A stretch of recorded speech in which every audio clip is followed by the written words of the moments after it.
ভাই, এখানে খাবার আর 1000 টাকা আছে। আপনি চাইলে যে কোনো একটা নিতে পারেন। এখন আপনি কোনটা নেবেন? অবশ্যই টাকা নিব। কিন্তু ভাই, একটা শর্ত আছে। আবার কি সত্য?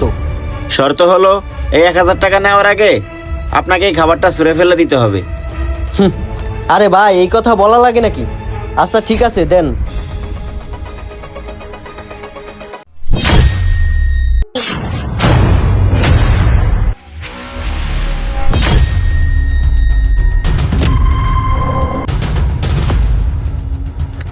ভাই, সামান্য 1000 টাকার জন্য খাবারটা ফেলে দিলেন?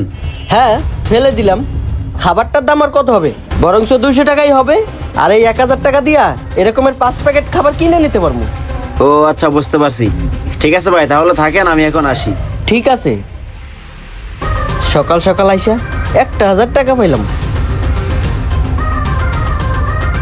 ভাই, এখানে খাবার আর 1000 টাকা আছে। আপনি চাইলে যে কোনো একটা নিতে পারেন।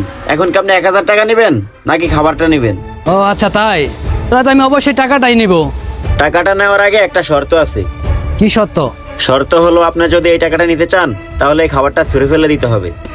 কি বললেন? খাবার ছুঁড়ে পালাইয়া দিতে হবে? না না, এটা অন্যায়।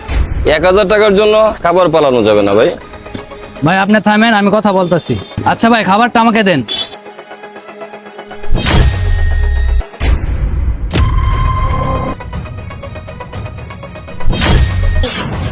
আচ্ছা ভাই, এবার টাকাটা দেন। এই লন টাকা।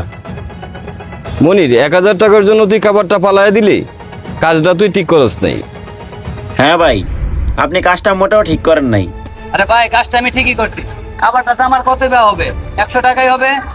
আর এই 1000 টাকা দিয়ে এরকম খাবার আমি 10 প্যাকেট পাবো। তাই আমি খাবারটা ফেলে দিয়ে 1000 টাকাই নিছি। ঠিক আছে ভাই, তাহলে আপনারা যান, আমি আসি। আচ্ছা ঠিক আছে। আচ্ছা ভাই। হায় রে মানুষ রে, খাবারের মূল্য বুঝলো না। ভাই, এখানে খাবার আর 1000 টাকা আছে। আমি যদি আপনাকে দুইটা অপশন দেই তাহলে আপনি কোনটা নেবেন? টাকা না খাবারটা? ভাই, আপনি যেটা দিবেন আমি সেটাই নিব। ভাই, আমি যেটা দিব সেটা নিলে তো হবে না। আপনাকে ডিসাইড করতে হবে আপনি কোনটা নেবেন। আপনি যদি 1000 টাকা নেন তাহলে আপনাকে এই খাবারটা ছুঁড়ে ফেলে দিতে হবে। এখন আপনিই ভাবেন আপনি কোনটা নেবেন। ভাই, দুনিয়াতে টাকা পয়সা কেই বা না চায়, কিন্তু এই 1000 টাকার জন্য আমি খাবারটা ফেলে দিতে পারবো না। ভাই, আমার টাকার প্রয়োজন নেই, আপনি আমারে খাবারটাই দেন। কি বলেন ভাই? টাকার প্রয়োজন নেই? আপনি খাবার নেবেন? কিন্তু সবাই তো টাকা নিল, তাহলে আপনি কেন টাকা না নিয়ে খাবার নিতে চাচ্ছেন? ভাই, পৃথিবীতে চলতে গেলে টাকার প্রয়োজন আছে, কিন্তু আমার এই মুহূর্তে টাকার দরকার নাই, আমার খাবারটাই দরকার। কি ব্যাপার, লোকটা টাকা নিতে চাচ্ছে না কেন? বুঝতে পারছি, লোকটা মনে হয় অনেক সৎ। আচ্ছা, জিজ্ঞেস করে দেখি। আচ্ছা ভাই, আপনি এই টাকাটা না নিয়ে খাবারটা কেন নিতে চাচ্ছেন আমাকে একটু বলবেন? ভাই, আমি টাকা না নিয়ে খাবারটা কেন নিতেছি জানতে চান? তাহলে শুনেন। ভাই, একসময় আমার বাড়ি গাড়ি টাকা পয়সার কোনো কিছুর অভাব ছিল না। আর আমার ছেলে মেয়েদেরকে পড়াশোনা করিয়ে মানুষ করার পর তারা আমাকে একটা সময় বাড়ি থেকে বের করে দেয়। আমার যত সয় সম্পত্তি আছে সবই তারা তাদের নামে লিখে নেয়। তারপরে তারা আমারে বাড়ি থেকে বাইর করে দেয়। আর জানেন ভাই, একসময় আমার অনেক বড় ব্যবসা ছিল, তখন আমি কোটি কোটি টাকা কামাইতাম। কিন্তু আজ দেখেন আমি পথের ফকির। আর এখন আমি বুঝতে পারছি ভাই, টাকা পয়সা চিরদিন থাকে না।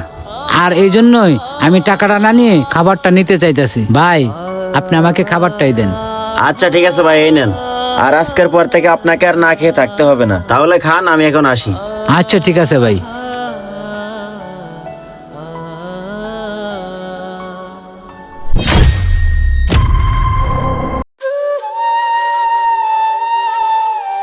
আল্লাহ, তুমি যা করো তোমার বান্দার ভালোর জন্যই করো। এই ভিডিওটা দেখে কি বুঝলেন? আপনি যদি আল্লাহ তাআলার রিজিকের অবমাননা না করেন তাহলে দেখবেন আল্লাহ তাআলা যে কোনো মাধ্যমে আপনার রিজিকের ব্যবস্থা করে দিবে। ভিডিওটি ভালো লাগলে অবশ্যই শেয়ার করে দিবেন। ধন্যবাদ সবাইকে।